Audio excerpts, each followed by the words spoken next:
We are live. We are live, and this is Friday. It's evening where we are. Maybe it's afternoon or even late morning where you are. And it's Friday the 2nd of October, 2015. I left that out on purpose. Yes. And and we are the Wisdom Factory, the representatives of the Wisdom Factory, or the founders of the Wisdom Factory. Yes. That's me, Heidi Hörnlein, or Adelheid Hörnlein, and that's I'm you, Mark Davenport. And I'm supposed to be introducing this stuff, all that stuff that she's saying. Go ahead. Anyway, on Fridays, we choose a topic of some importance or relevance to the general issue of integral thought. Because we love Ken Wilber, and one of the things that he did a couple years ago, well, I don't know if he actually did it, but it was part of the program, the New Year's celebration for Ken. When he looked like he wasn't going to make it, actually. And so they had a really big shindig. And one of the people who came on was Helen Palmer. And she's a very popular Enneagram promoter. And she spent many, many, many years studying this and organizing people around it. And she was absolutely blown away by the reception she got and the depth with which she could talk about the Enneagram, this typology that is so popular. And I would say sort of secondary in popularity right now to just the first one we talked about last week, which was gender. Yeah, last week we talked about gender, which is the most, for me, the most fundamental thing. Yeah, typology, because there's O, masculine or feminine. You know, these two types, and you you belong to or one or the other. When we have typologies, like today, we would like to talk about the Enneagram. There are 9 types, and these types are also subdivided into 3 subtypes all the time, so 27 types, let's say. And yeah, this is a wonderful diagram which Scott made. Maybe afterwards we talk about it, exactly what it shows. Then it's a little bit more difficult to understand which type you are, you know. And Enneagram has become a little bit more popular in the last few years. Yeah. And so out of nothing on the internet, there are questionnaires where you can answer some question and they tell you then you are type blah, blah, type this and that. And, you know, don't trust, because it is not only about behavior and you can see what type you are. It is much more deep. And the fact is that we have a little bit of all. But before we go of all types, we have a little bit of all types, and it's not so easy to understand. But here's Margarita coming. First, I wanted to present Scott, our good friend Scott. Hello, I'm Scott. Hello. That's Scott Marshall with the last name. Marshall and Margarita Crystal Lotus. Is here too. Yeah. Very faithfully. And I see her long hair today. Yeah, I have long hair. I have very long hair. Yeah. Like, do you know the story of Rapunzel? I use my hair down the power. Yeah, exactly. But I don't have a mighty warrior waiting down there, shining man in a shining armor suit. Well, armor would be too heavy for hair, so it's all true. Right. Yeah. So am I Rapunzel? Okay. The Rapunzel type. You're the Rapunzel type on the Enneagram.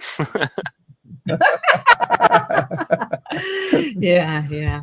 So let's become a little bit more serious now. So, talking about the Enneagram. With an 8-year-old here, you cannot be serious.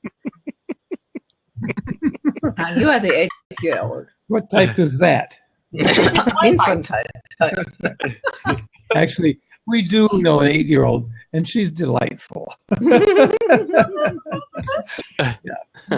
Yeah, the thing is that the types, these enneatypes, they build very early in life, and let's say from 0 to, let's say 12, 15 maximum, but earlier. And often what happens that, for instance, girls take over the type of their mothers, and boys often take over the type of their fathers, or they go in the opposite. We go in the opposite, sort of opposite, because we cannot stand how our parents are. Well, that's what my father thought anyway. Yeah. So types is, you can also, the enneatypes, you can also define them as the expression of your ego in the world, how your ego behaves in the world. And for me, talking about just ego is a thing, what is the ego?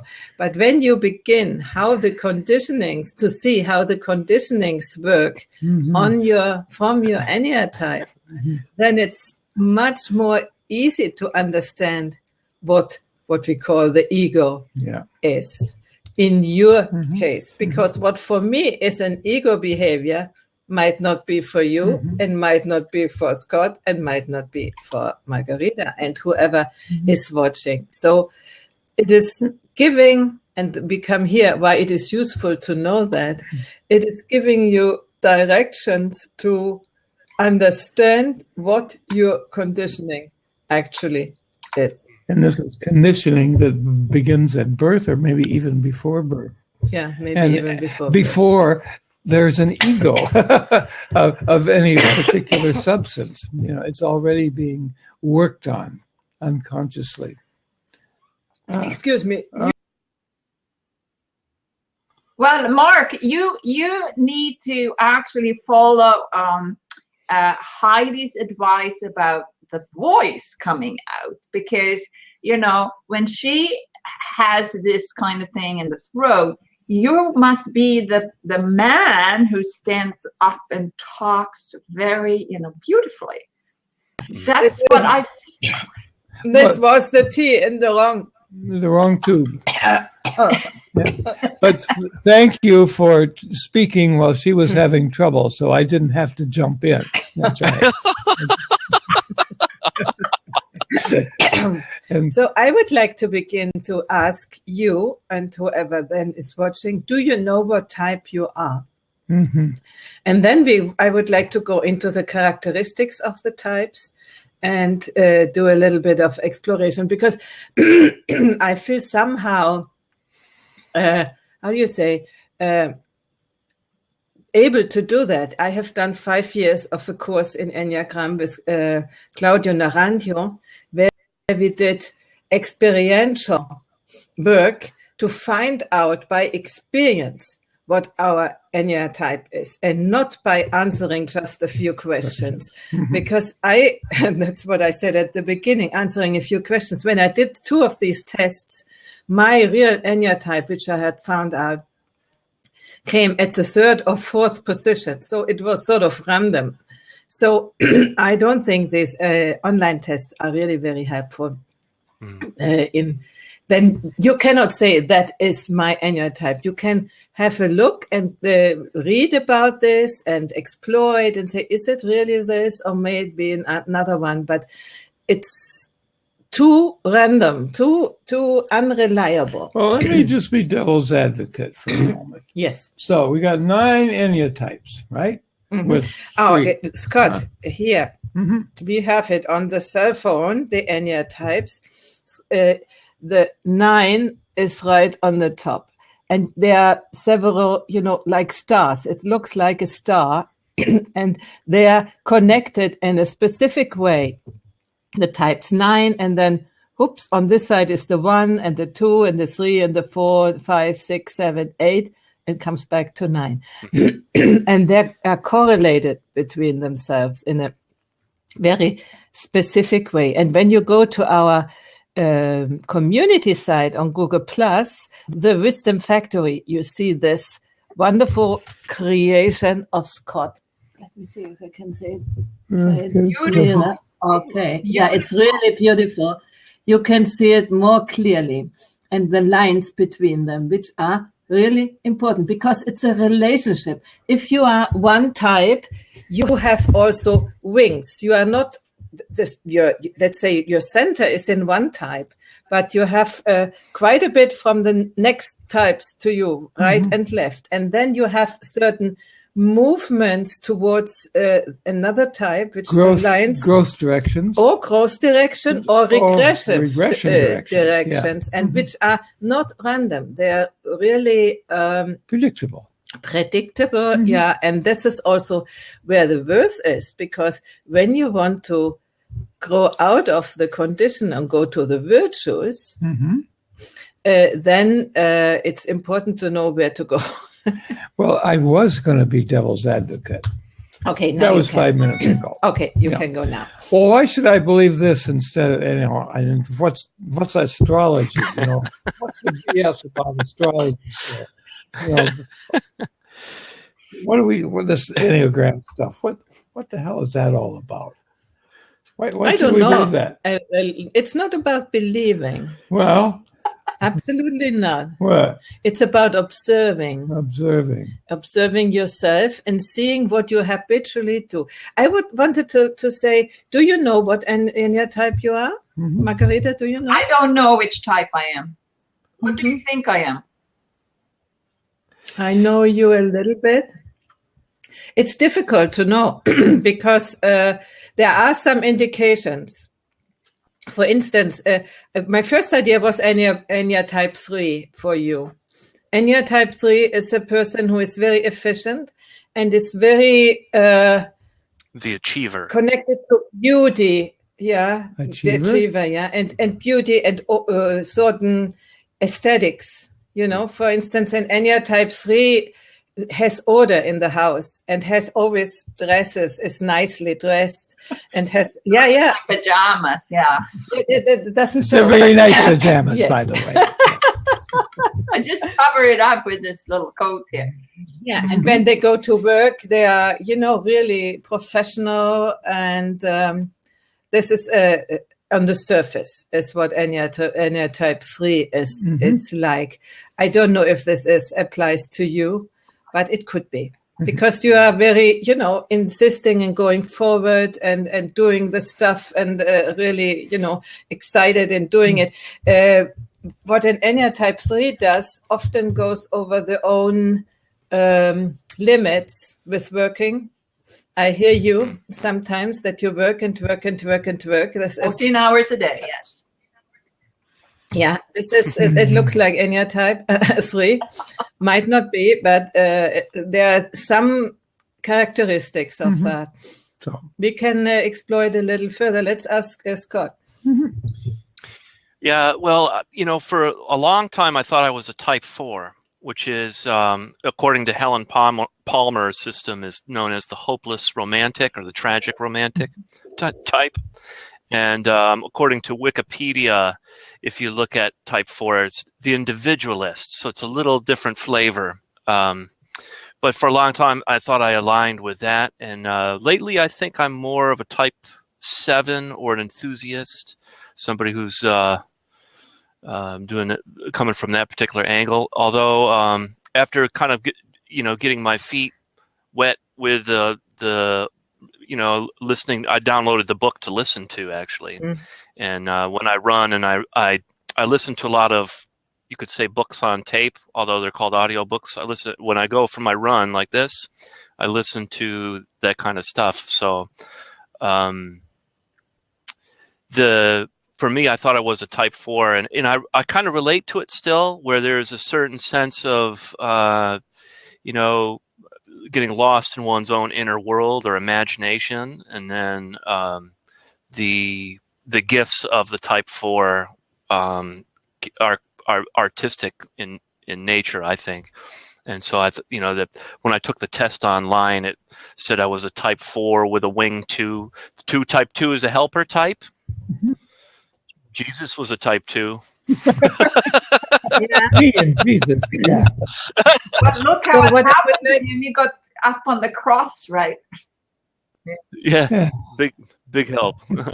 Scott, I'm wondering if you are a person who is seeing the problems more easily than the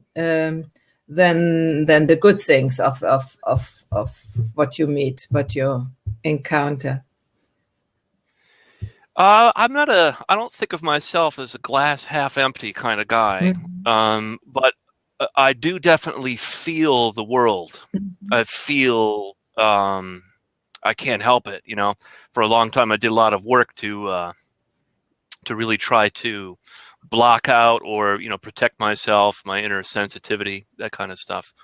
But yeah, no, I'm kind of a jovial man at heart, but definitely have bouts of melancholy and sadness, which is part of the type 4 personality. Yeah.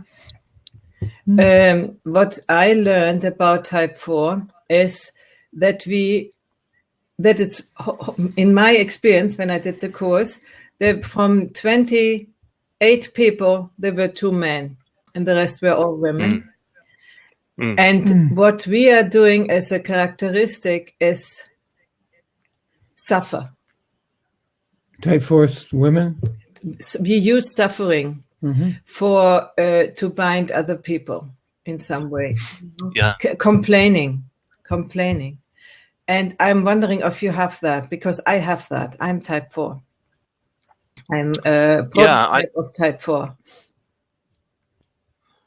Yeah, I think a little bit. I think I frame it more in a dramatic inner world, or I used to.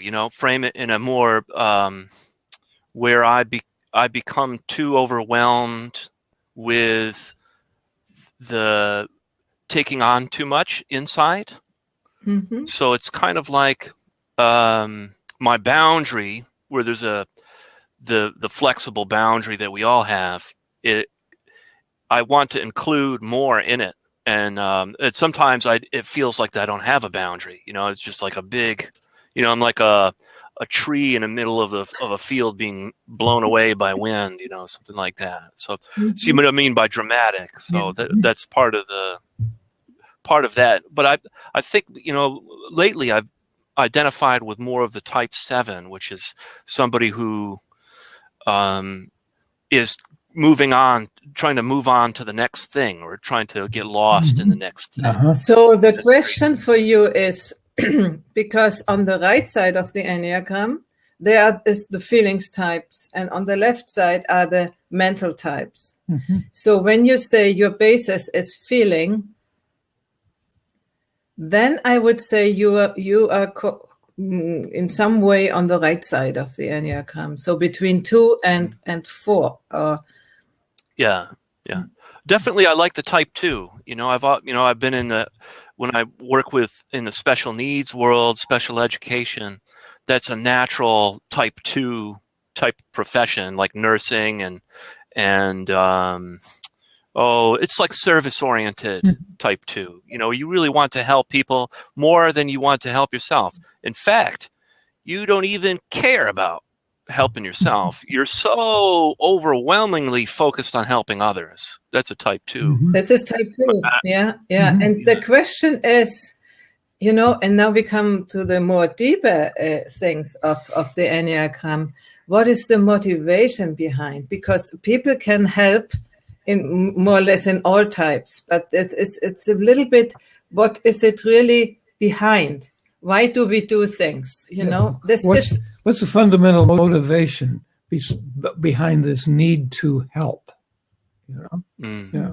Why did your personality go in that direction? What was the push behind that? Yeah, to take a profession like that.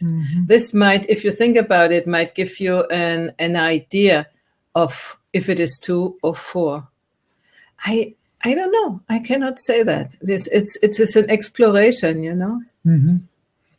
only for experience, I think it's more unlikely that a man is a 4, although it's the artist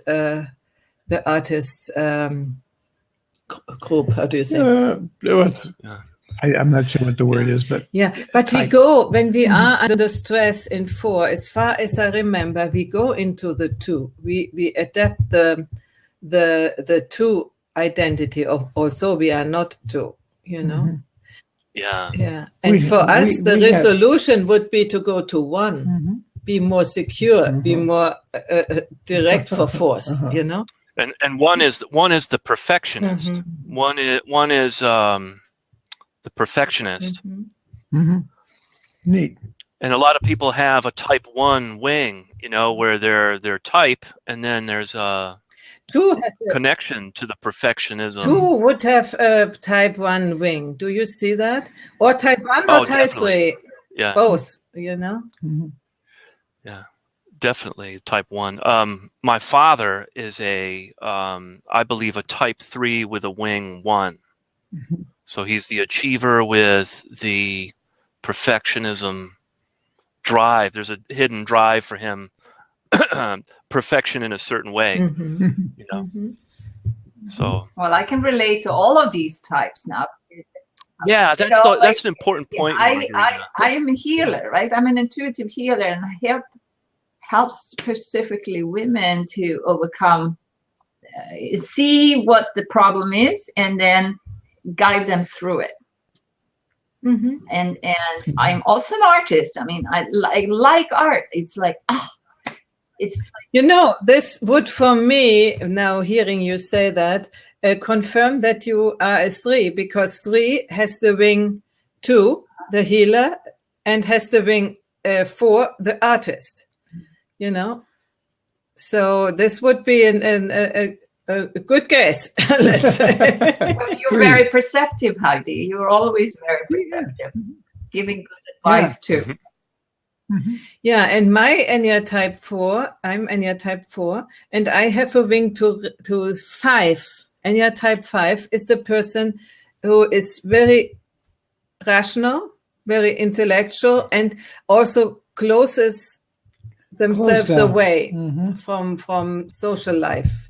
And I know that quite well. I know that height in my country here or wherever, you know, have very few friends and mainly work for myself. You know, many scientists are Enneatype 5. They draw back in their room and write books, you know, and they're happy. And the real Enneatype 5 people, I have known a woman, she couldn't hardly be touched, you know. And in Italy, you always do kiss here, kiss there. I'm here, by the way. Oh my gosh. What topic are we on here, actually? Yes.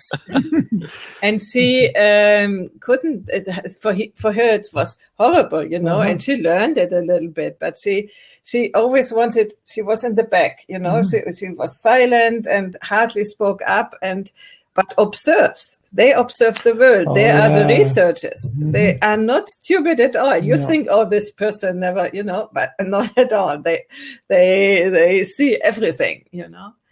So this is interesting, and I have a little bit of that, and I don't have so much the right wing, which would be for me the Enneatype 3, which, you know, close. Well, tomorrow I have a concert, and for me, every time before a concert, what to put on, and you know, it's for me, it's really the last thing. I like to be fashionably dressed and be, you know, so stylized or something. Stylish. Yes. Very stylized today with a firm, you know, like formal. This is a tutor. How is tutor called in English?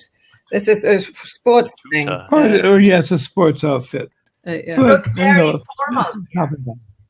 Maybe there's the color and then how you put it, like, you know.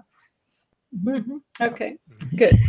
So we see immediately that it's not so easy to find out which type you are, really. But why should we find out at least a little bit? Hey, wait a minute. Wait, did I forget you?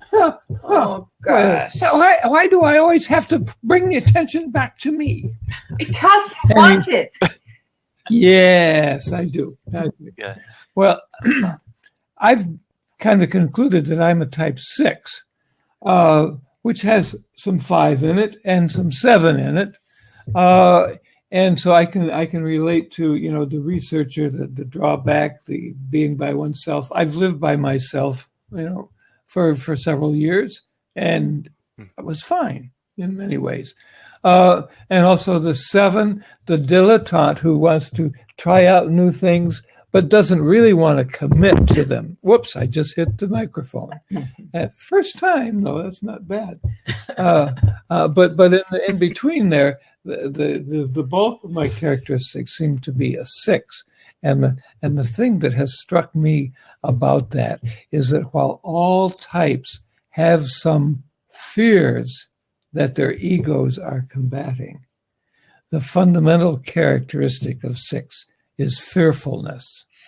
Yeah, we haven't talked about the vices, which are the fundamental emotions of the types. Yeah, and it's the way I meet any situation that requires something of me.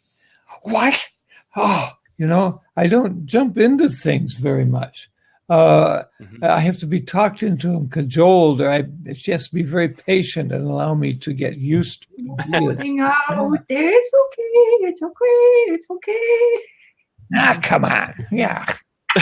Anyway, coming back to the not motivation, to the what in the classical Enneagram is called the vice. Mm-hmm. Yeah, there are vices and virtues. The virtue is when you are a mature person, then you turn around the vice into something really good. So I get to be courageous. Yes. The counterpart, the goal of a 6 go from fear into real courage. Yeah. While courage. Yeah, 6s have a speciality because they're as the counterphobic 6s. These are the people who have lost the connection with their emotions. They have lost the connection with fear. And these are the people who do all sorts of things, and that seems like courage, but it's not courage. It's just foolhardiness. They don't feel the fear anymore. Mm-hmm. And so sort of they do extravagant things to feel something, Mm-hmm. And this is it's called countertypes. So they have a problem in the sense that their work is double, because first, to grow, they have to get in contact with their fear and fully feel the fear. And then they can transform the fear into courage, into real courage. Mm-hmm. Courage is not the absence of fear, but doing things although there is fear. This is a different definition. Mm-hmm. Mm-hmm. Now, if we're talking about the vices of these types, could we just suggest, not in great seriousness, because we don't know, what would be the vice of type 3? Vanity. Oh, look at that face! Oh! Tell me fast! I don't want to see it. Type 4 is worse. When I heard it first, I thought, oh no. Tell me now. Envy. Envy. Yeah. I don't think I have envy at all. I mean, I don't think so. Do you have envy, Scott? Yeah, sure. I think I have all the vices. Everybody has. The one I relate to lately, I think, is a form of gluttony. So, gluttony is 7. Would be 7. Yeah. No? Yeah. Mm-hmm. Yeah. We haven't talked at all. See, the type 6 is the loyal skeptic. Mm-hmm. So we never said what the type 6 was, and that the title of that is the loyal skeptic. Yeah, and in my and that's you, Mark. Okay, in what I have learned, it's the coward, sort of. Can I say something about the envy? I realized maybe I had the envy when I was a child. I don't remember really, but when I was on one of my first shows, there was I'm selling crystals. I sold crystals there on different kind of shows, and then we were on a show that was 7 vendors, and out of the 7 vendors, 4 of us was crystal dealers. And then I thought. First, I thought, okay, oh my goodness, these other dealers is going to take all of the sales. And then I thought, no, that's not true. So we started to communicate with each other. So the other 3 dealers who didn't have crystals, they didn't have hardly any sales. And so we sent the people from, that other guy have this and this other guy have this one. And then they sent the people around several times. It was hilarious. And after that, I thought being envious is really ridiculous, because it's, I learned at that time, you know. I think, what Scott said, that we have a little bit of all of those, you know. The question is, what is the fundamental thing? And I understood only very lately that envy is on the basis of the comparison. An envious person is not that it's openly envious, but you always think, oh, this person is better than me, so I have to get better. Or this person is worse off than me, so, I'm good. You know, this comparison, that you live in constant comparison. And I still do that. You know, maybe not constantly, but it is sort of a normal way of being when you are of that type. And I want to tell you a story. When I did the course, and we were about 200 people doing the course. So in Enneatype 4 were about 30 people. Enneatype 5, not so many, 5 or 6 or something. Enneatype 8, nobody, no, 2, and 2 women. Because Enneatype 8 is the one who thinks everything, I can do everything, so why should I go to a course, you know? Right. The challenger is a type 8. Yeah, they think they are completely all right, and they have not understood that this is also a structure, which an ego structure on them, you know. So the more you suffer, the more you are ready to go to self-improvement courses, you know. But they don't seem to suffer, because there's a force there going through the world, you know. Totally, all my life, I can do anything. I decided when I was 16, I'm going to have the Nobel Prize. I could do it, but, you know, like, I could do it. And of course that didn't happen. And you are not an Enneatype 8, because an Enneatype 8 is almost insensitive. The Enneatype 8 is able to do all sorts of things, even help people, you know, and doesn't even notice that they cut their own legs or something like this, that they get hurt or themselves. They don't notice it.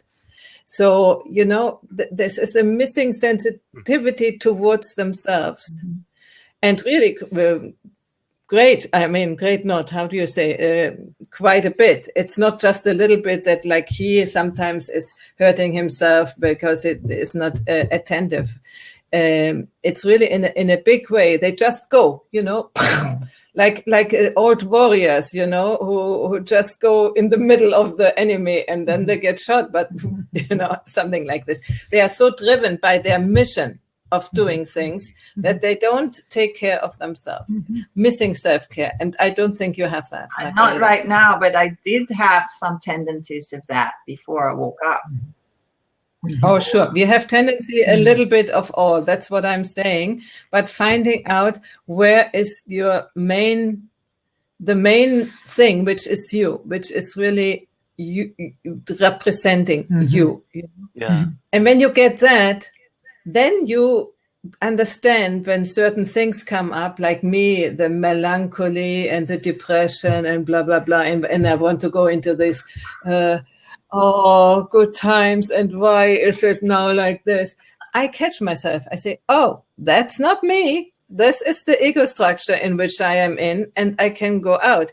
If you don't know that, it's a problem. You're kind of stuck in it unconsciously. Yeah. And for instance, the 7s, they are the people who are very light going, always happy, at least outside. They don't feel their pain very much because it's all sort of going nice. And if this doesn't go, I take something else, and it's always joy and so on. And they have a problem to go into depths, and they are living sort of in the moment. And when they encounter, for instance, spiritual teachings, which they live in the moment and blah, blah, for them, that's wonderful. It's reinforcing their ego structure instead of taking away their ego, you know. Yeah. So it's really good to know where you are and to choose the right thing to grow if you want to grow, you know. So just to say that. Well, of course, I've been thinking about myself all this time. You have to continue now. But cowardice was mentioned in relationship to type 6, which fits in with, you know, the fearfulness, the generalized fearfulness that I have. And so I'm not pleased to hear that by any means. But on the other hand, I can be courageous and brave and overcome those things too as I grow and develop. I can't do it if I don't know that about myself, except by accident, perhaps. But so there's a way out for everybody too. Yeah. And I remember what I was going to say when I was in the course with more than 200 people. So every Enneatype had a certain amount of people, and we did type meetings. You know, we talked about what is in our lives for us. And then you said, oh, for you is so too? I thought I'm the only person in the world, you know. You felt like that. Yeah, felt like that. It's really, it was eye-opening how exactly the same situations, feelings, convictions, and so these people had. And then there was a presentation in the whole room from the other groups, and they told what their fundamental things are, you know, and you said, what problems do these guys have? This is easy. That is not a problem. So I got really in experience to see that we are not the same. We think we are all the same.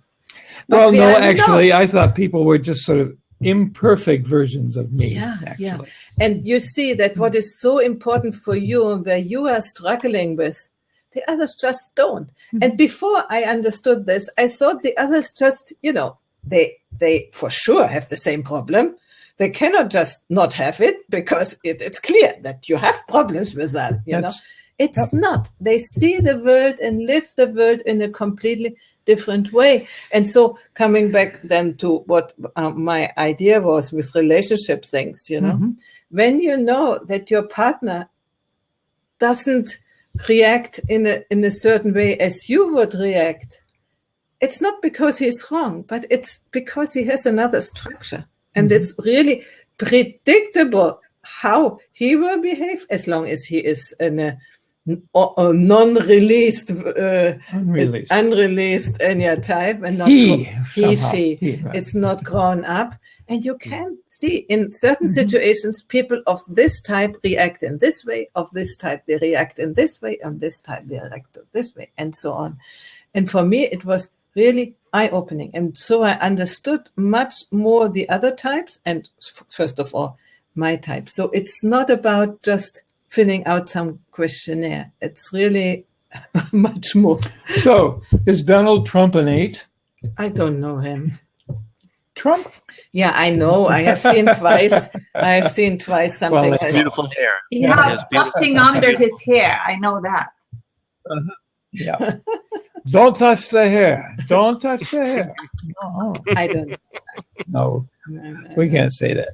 But he's quite blustery, quite self-confident, quite just bomb through everything that he runs into in his life. It could very much be that, like Robin Hood was an 8. He's said to have been an 8. Oh, yeah. It must not be destructive for an 8. Just going ahead. Probably Jeanne d'Arc or somebody like this were 8s too. Just go and do it, you know. Anyway. I've said so much. This is so interesting to really get to know that. And I was excited about it about 6-7 years. I did then counseling training, and it was based also on that. And I did my thesis on Enneagram. It's a while now, about 3 or 4 years, but I found it so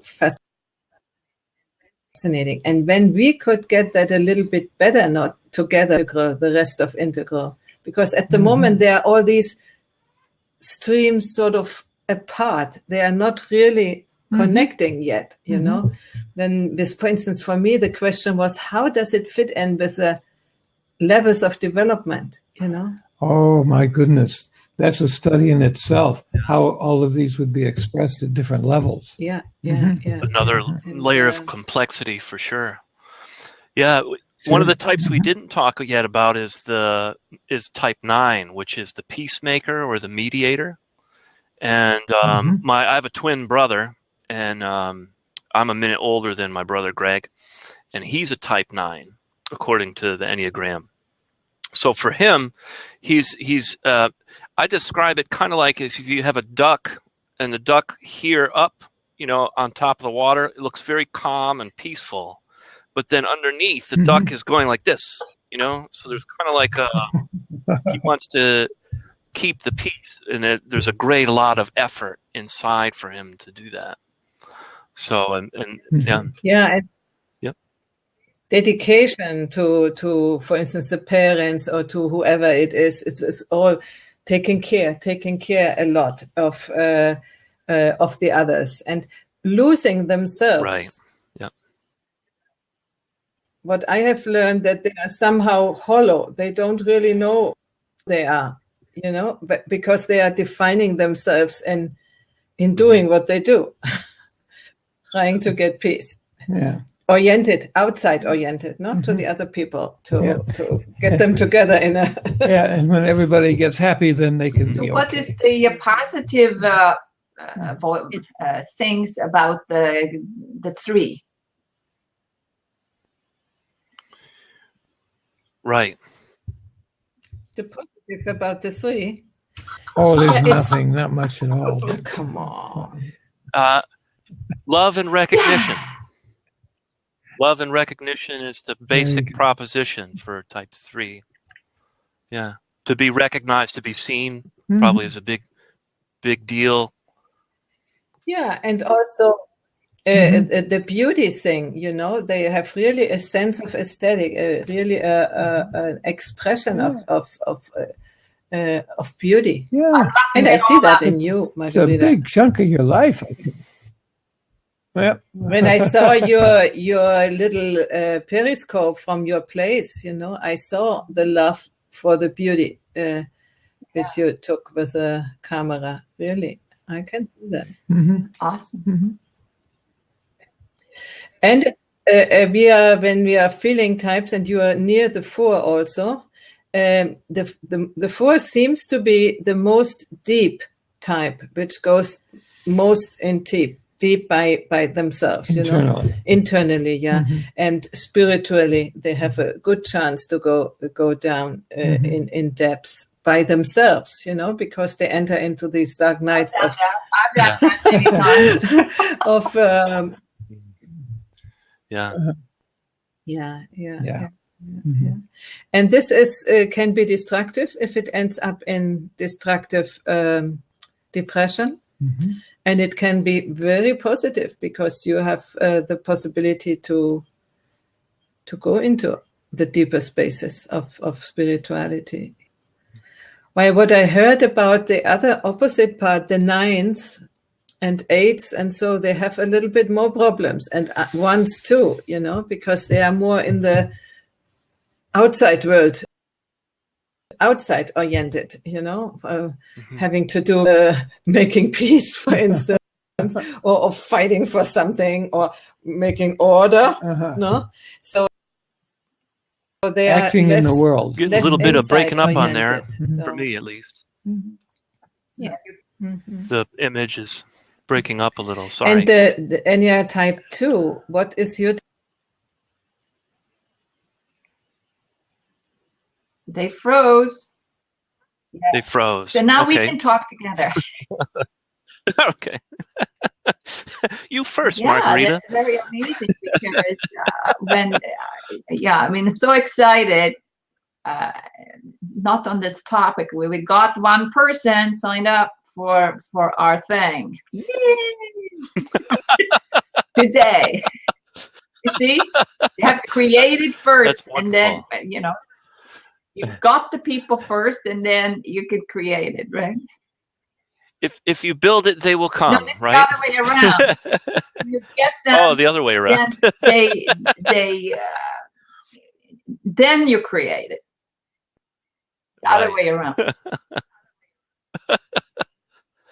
Yeah, it's the whole typology systems. There's so many out there. You know, there's the Myers-Briggs, there's socionics, there's the Enneagram.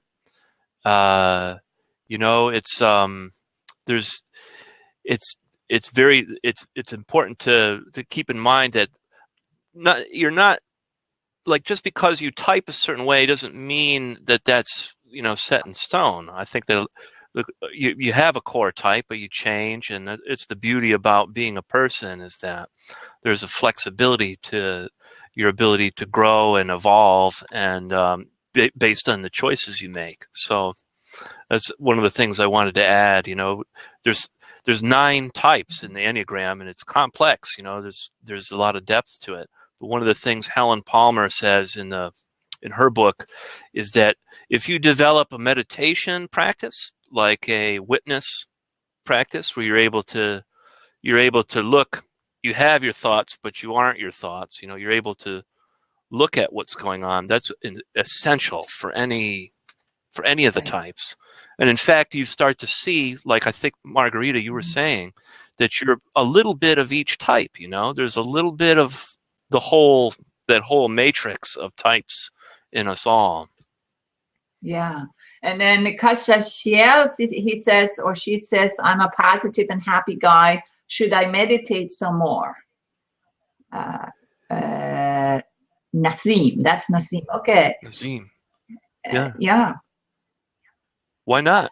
Meditation is a practice, right? So it's not, meditation isn't happiness. It's something that comes from inside, right? So the more we know about ourselves, the more we're aware, and that causes us to grow as people. So it's important to, I would say, keep practicing. Yeah. Well, it's so interesting with this because, you know, there is like a topic, sort of file folders that we can put each of the personalities in, and it can help us to see, okay, I will hone in on this particular topic because that seems to work for me in that kind of group. And so that you can, if you do the Enneagram types, then you have a little bit more objectiveness to your vices and to your what the problems that you have. It's not just your fault, but you follow a type, and then it's sometimes more easier to say, yeah, I have these traits too. It's not just me having this big problem. It's like this type of person have this problem, and that feels a little bit less intimidating. So we can group together with other in the same group and then support each other. Right. Absolutely, Margarita. That was the big relief I experienced, that I thought it's only me. And then you see that all the people who belong to this group have the same problems. It's so relieving, really. Oh, dear. Well, did you ever try matchmaking according to Enneatypes? What's our chances? Oops. I think it's a very good topic today. I got a lot out of hearing the types. I didn't know I was a 3. Maybe I'm not a 3, but maybe I am a 3. Whatever. But it's very interesting. I learned something today here too, for sure. Good. You if you are interested in that, you can look it up and find more out about it. And as I said, what in normal books, even with Helen Palmer, not directly comes over, is that you have to go into the deeper layers and to find the motivations, not only the behavior, but, you know, go into the motivations and see what is what is underneath? Why are you behaving in this way? Because the behavior can be sometimes in two different types the same, but why you do it is a different. Why you do it? Why yes. you do it is a different thing, and then that is the inquiry to do, and then you see which type you are. Or any single type can also have rather divergent kinds of behavior in reaction to that, as in compensation for that basic type. Yeah. I mean, I must say that for me, my motivation is after living a number of years here, right? That when I actually facilitate somebody and they get results, that is so rewarding, because I see their joy, they see their, you know, they're so happy about it, and that's like so motivating to do something good here in the life, right? To contribute to the well-being of people. Yeah. Yeah. It's like a type 2, the helper type, where you're literally sustained by others helping others, and so there's a, you know, and then the flip side of that is there's a constant need to help people. Yeah, I know So that sometimes early on when I started this, it's like, I'm going to help everybody whether they like it or not. Yeah. And I've just abandoned that because that's not helpful. That's actually harmful. Yeah, and this is exactly the problem of the helper type. You know, they need somebody they can help, because otherwise, and then they come and throw over you. Oh, I do this for you, and you stay here. Oh God, let me alone. I don't want that. I know a person like that. She was just, you know, jumping on and trying to do energy work, and like, come on, what are you doing? You know, it was really not comfortable. So I had to tell her, you know, you know, you have to ask first. You know, I'm not ready for it, or I don't want it, or I don't need it. But she needed it.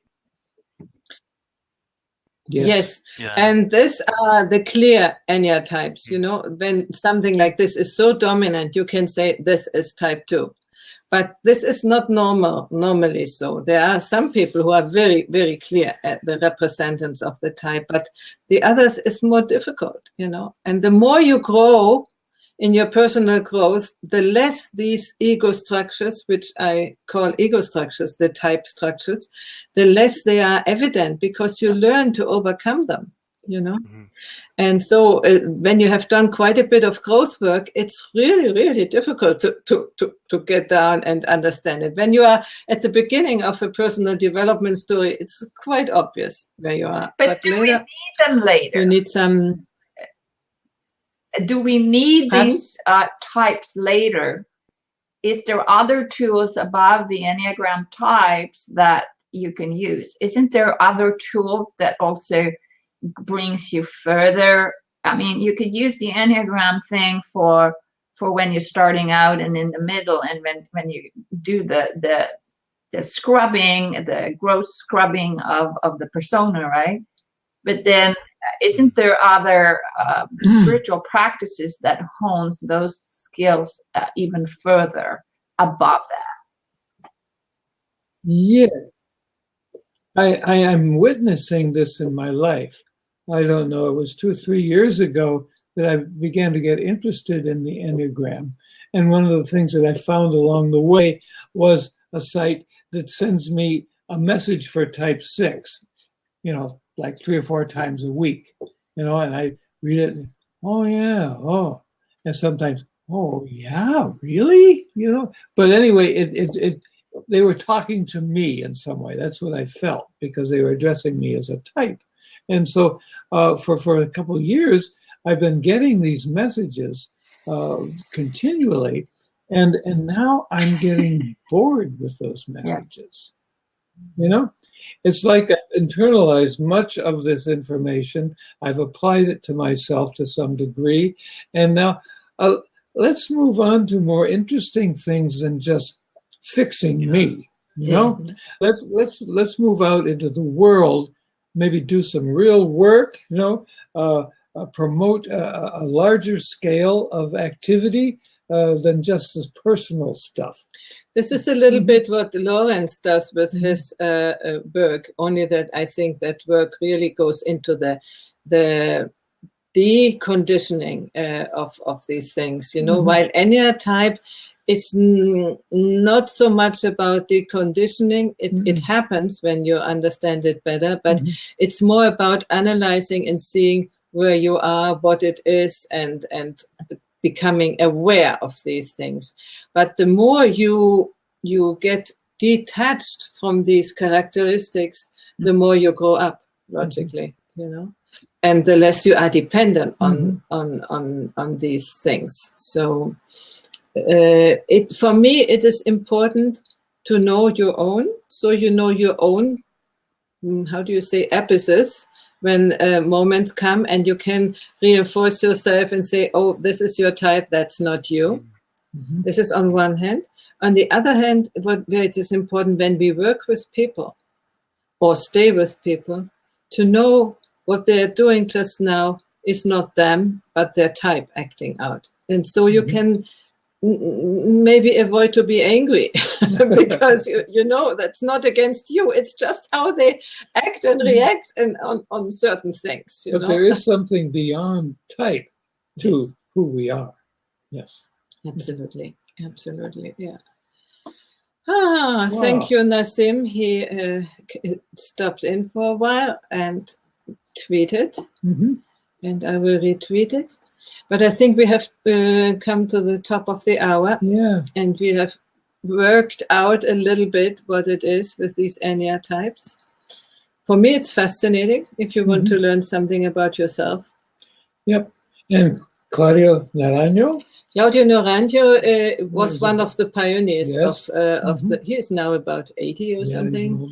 And I recommend, if he still does the courses in English, I listen to him in English. He does it also in Italian and in Portuguese. He's from Chile.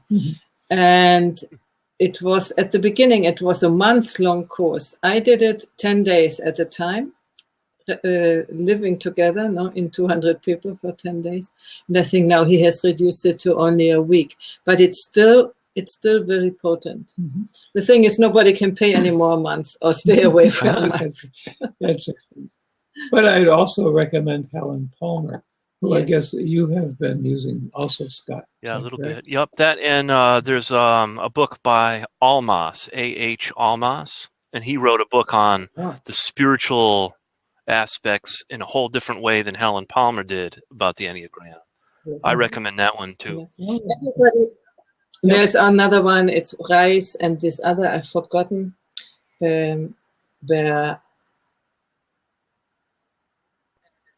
who does the integral Enneagram? I've forgotten the name just now. Where Maura Bonanno is collaborating with, and she has. I've forgotten. I can maybe put it in the chat or name it. I forgot how. There is the tendency to some people who put the Enneagram in an evolutionary context, because what I missed with Claudio Naranjo, that it was not in an evolutionary context. It was much in. He's a not psychotherapist, psychiatric doctor, psychiatrist. Psychiatrist. Yeah. So he is more in the analysis and the diagnosis and also in development, but he wrote a book and it was about awareness. When you become aware, then everything is okay, and I don't think it is. So I think it needs a little bit more. And he was not in the evolutionary aspect of people, not really. And that was missing, but there are now some people who are working with the Enneagram in this direction. Unfortunately, I've forgotten the name. Yeah, but there are good people out there, and a lot of too. You gotta be careful. And don't trust these quick tests of 10 questions or 15 questions, and do at least 10 tests of different kinds and then see what comes out, and maybe you can make an agreement. Find what most of them say, then it might be a hint to it. But it can't hurt if you if the more self-knowledge you bring to the quizzes, etc., the more accurate you can make them. Yeah, and the more you know what your ego Yeah. really is. And it's not a phantasma anymore, but it's how you act out your conditioning. Okay, that's all. That's enough for The today. Wisdom Factory is saying goodbye. Well, I think we should have last words, though, because these people are experts. Okay, last word. Who wants first? You, I guess. Oh, I'm the first expert? Okay. Well, I was really happy, actually, to hear you talk so much, because we occasionally talk about the Enneagram, but you haven't gone forward in such a sort of a developed kind of way, describing these various types. And be asking more about sixes later. I'm pleased that you were interested, Margarita. And Scott, you've obviously done a lot of work yourself too. So, and that was nice to see. Thanks. Yeah. Thank you, Mark. Mm-hmm. I'll go next. Again, just grateful to be on the show. And the Enneagram, is a great typing system for people, and I recommend you do your own homework with Enneagram and find out for yourself the magic of your own inner workings. And I'll just, as a little side note, just remember that maps aren't the territory of your life, and just because you have a map doesn't mean that that's good in all cases. Woo! It's the map, but it's not reality. It's a wonderful map done by Well, that's a very good takeaway there, Scott. And I think that to analyze what one is, you actually have to get yourself wet. You have to dive in the waters, right? In order to learn how to swim. So it doesn't take away the process and the journey, but if you do know where you're going, that's what the Enneagrams are helpful for, so that you can navigate the reefs in your life and actually, barely touching them and seeing they coming, and so that you can avert them ahead of time. Mm-hmm. Yeah. And for saying the last one, for me, it was extremely helpful to know about the Enneagram, because it helped me to separate from my last husband, where I was in a sort of a helper enduring role. And part of the Enneagram 4, which I am, is to not setting boundaries and to be much too long in relationships which are not good for oneself. And I understood that. And then when I did the first course, I had decided I have to go. This is not what was good for me. I was in a reduced position, and I knew this is not spirituality, to get yourself sacrificed for another person who is, but it's just was my type. And so thanks to Enneagram, I now am together with this guy. And I guess I better not do what her other husband did. No, you are not. Okay, thank you guys. And who came now?